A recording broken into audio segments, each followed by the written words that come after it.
Hello guys, সবাইকে আসসালামু আলাইকুম। আজকে আপনাদেরকে চট্টগ্রামের ঐতিহ্যবাহী পিঠা আন্দাশা পাক্খনের রেসিপি দিব।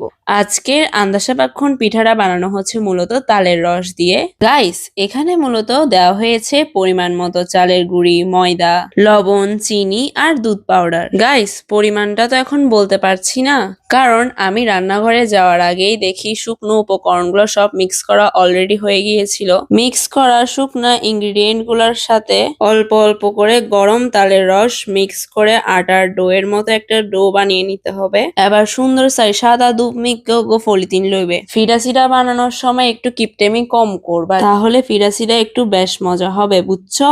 এবার সুন্দর পলিথিনের উপর একটু করে তেল ব্রাশ করে নিতে হবে। তারপর একটা খামি চ্যাপটা করে নিয়ে ছিদ্র করলেই আন্দাশা পাক্খন পিঠা রেডি। এবার এটা একটু তেলে ভাজতে হবে।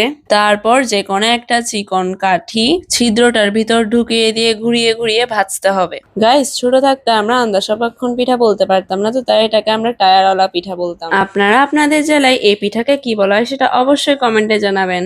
গাইস, তোমরা বিশ্বাস করবে না, সত্যি গাইস অনেক মজা হয়েছিল পিঠাগুলা। ওকে, আল্লাহ হাফেজ।